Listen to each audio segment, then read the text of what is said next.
আজকে যারা মুসলমানদের ঘৃণা করছে, ঘৃণার চোখে দেখছে, তারা তো শয়তান অবশ্যই, এবং সেই শয়তানদের সঙ্গে যে সহযোগিতা করছে সে কি ভালো ভাই? ভালো? আরে কথা বলেন, নাইলে হবে না। আমি বক্তব্য দিচ্ছি না, আপনাদের সঙ্গে কথা বলছি, ঠিক আছে তো? সে ভালো কি? তাহলে আজকে নরেন্দ্র মোদী, অমিত শাহ তারা এই ভারতবর্ষে শাসন করছে, তারা কারা আমরা সকলে জানি। এখনো গ্রামে অনেক মানুষ জানে না যে নরেন্দ্র মোদী এবং অমিত শাহ, এই নরেন্দ্র মোদী এবং অমিত শাহ এরা কোন গোডাউনের মাল। আমার গ্রাম অঞ্চলে অনেক মুসলিম ভাইয়েরা জানে না, মায়েরা বোনেরা জানে না। এদেরকে জানান দিতেই নওশাদ সিদ্দিকীর নেতৃত্বে আমরা প্রত্যেকটা বাংলার এই প্রান্ত থেকে ও প্রান্ত ঘুরছি যে আপনারা আর লোকের পায়ে দাঁড়িয়ে থাকবো এই ভরসা করেন না। আপনাদের দুটো পা আল্লাহ দিয়েছে, সেই পায়ের উপরে দাঁড়ানোর চিন্তা করো। দৌড়তে না পারলে হাঁপিয়ে যাও, পড়ে যাও, আবার ঠেলে ওঠো, কিন্তু অন্যের পায়ের ভরসা করো না। আমরা সেই ভরসা জোগানোর জন্য, সেই ভরসা দেওয়ার জন্য বাংলার এ প্রান্ত থেকে ও প্রান্ত নওশাদ সিদ্দিকী ভাইজান ঘুরছে। এই নওশাদ সিদ্দিকীটা কে আপনাকে জানতে হবে, কারণ আমরা মুসলিম সমাজের অনেক মানুষ, আমাদের মুসলিমদের প্রতিনিধিত্ব করার জন্য এর আগেও অনেক মানুষ এসেছে। সিদ্দিকুল্লাহর মতন শয়তান বলি আমি ওকে, এরকম মানুষ অনেকেই এসেছে মুসলিমদের প্রতিনিধিত্ব করার জন্য। আজকে মুসলিম সমাজ ছিল বলে ববি হাকিম কিন্তু ওখানে জায়গা পেয়েছে। আজকে মুসলিম সমাজ ছিল বলে সিদ্দিকুল্লাহ কিন্তু ওখানে জায়গা পেয়েছে। এটাকে মাথায় ঢোকাতে হবে। কিন্তু যদি এই মুসলিম সমাজ ভারতবর্ষে না থাকতো তাহলে ওরা কিন্তু জায়গা পেত না। পেত?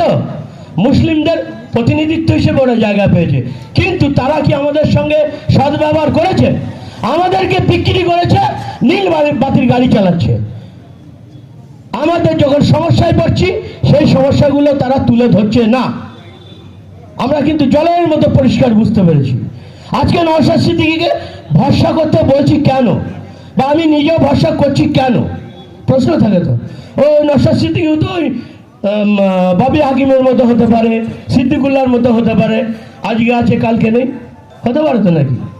অতএব সিঁদুরে মেঘ দেখলে যেমন হয়, তো নওশাদ সিদ্দিকী আজকে আমরা ভরসা করছি কেন, বা ভরসা করতে বলছি কেন? কারণ তো থাকবে ভাই, সেই কারণটাও একটু আলোচনা করবো।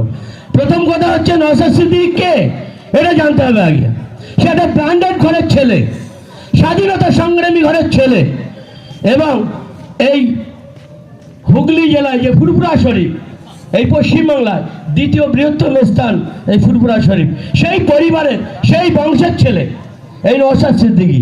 নওশাদ সিদ্দিকী যদি সে তার ওই এসি ঘরে বাড়িতে বসে থাকে, তাহলে আমি আপনি সহ আরো অনেক মানুষ, অনেক অমুসলিমরাও তারা টাকা নিয়ে তার কাছে দিয়ে আসবে। উনি সেই ঘরের লোক, ওনাকে টাকা ইনকাম করার জন্য বাংলার এ প্রান্ত ও প্রান্ত ঘুরতে হবে না, এটাই তো জানি আমরা নাকি?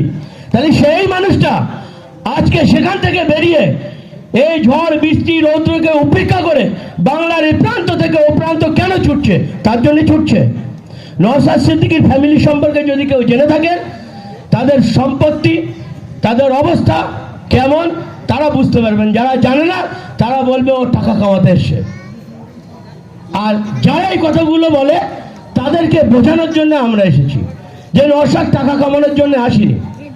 নওশাদ সিদ্দিকী একটা ব্র্যান্ডেড ঘরের ছেলে, সে তার জন্য নয়, এই পশ্চিমবাংলায় মুসলিমরা বিশেষ করে যারা আজকে সরকারি বিভিন্ন সরকারের কাছে বিভিন্নভাবে যারা লাঞ্ছিত বঞ্চিত হচ্ছে, তাদেরকে অবহেলিত করা হচ্ছে, তাদেরকে নির্মমভাবে হত্যা করা হচ্ছে।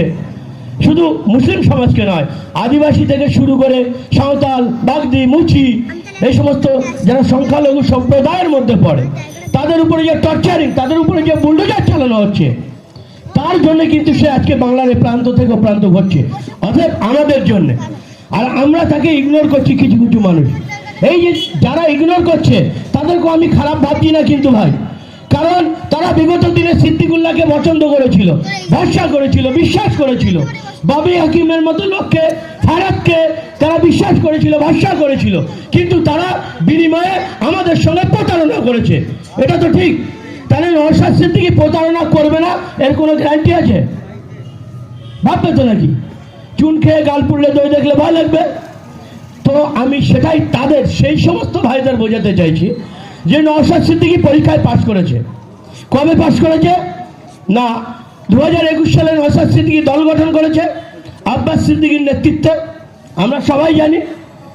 এবং মাননীয় মুখ্যমন্ত্রী মমতা বন্দ্যোপাধ্যায় তার এই বাংলায় 77টা বিজেপির এমএলএ আছে, সেটা নিয়ে কিন্তু কোনো মাথা খারাপ নেই। এবং এই মুখ্যমন্ত্রীর আরও অনেক মুসলিম এমএলএ আছে অন্যান্য জায়গায়, তাদের নিয়েও মাথা খারাপ নেই। সেখানে কোনো অবজারভার নিয়োগ নেই মাননীয় মুখ্যমন্ত্রী মমতা বন্দ্যোপাধ্যায়। ভাঙড় থেকে স্রেফ একটা বিরোধী দল মানে জোটের তরফ থেকে নওশাদ সিদ্দিকী জিতেছে, ভাঙড় থেকে মানুষ জিতিয়েছে। ওদের মতো গায়ে মানে না আপনি মোড়ল বম বন্দুক নিয়ে ভোট লুট করে নেতা হয়নি এই নওশাদ সিদ্দিকী। তাহলে নওশাদ সিদ্দিকী সেই ভাঙড়ের মানুষ, যুব সমাজের মানুষ, নারী সমাজের মানুষ সকলে মিলিতভাবে তাদের রক্তচক্ষুকে উপেক্ষা করে, বম বন্দুককে উপেক্ষা করে তাকে ভোট দিয়ে তাকে জিতিয়েছে। সেই নওশাদ সিদ্দিকীকে কি করে দমানো যায়? এই মুখ্যমন্ত্রী, অপদার্থ মুখ্যমন্ত্রী, অসভ্য মুখ্যমন্ত্রী প্রত্যেকটা মুহূর্তে চেষ্টা চালাচ্ছে। সেখানে অবজারভার নিয়োগ করেছে। এই পশ্চিমবাংলায়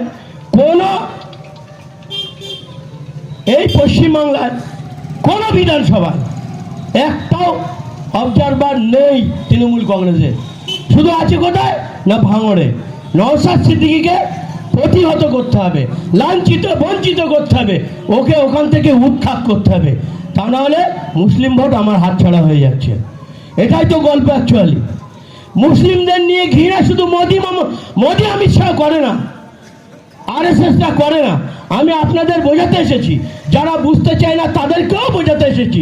যে সমস্ত তৃণমূল ভাইরা এখনো আমাদের মুসলিম সমাজ থেকে বিলং করছে তাদেরকেও বোঝাতে এসেছি।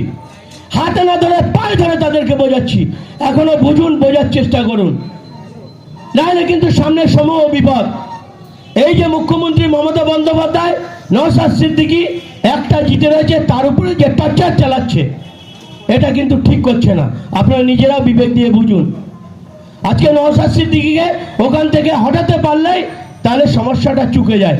মুখ্যমন্ত্রীর একটাই চিন্তা ভাবনা, নওশাদকে নিয়ে প্রত্যেকটা মুহূর্তে তার যেন হার্ট অ্যাটাক করছে।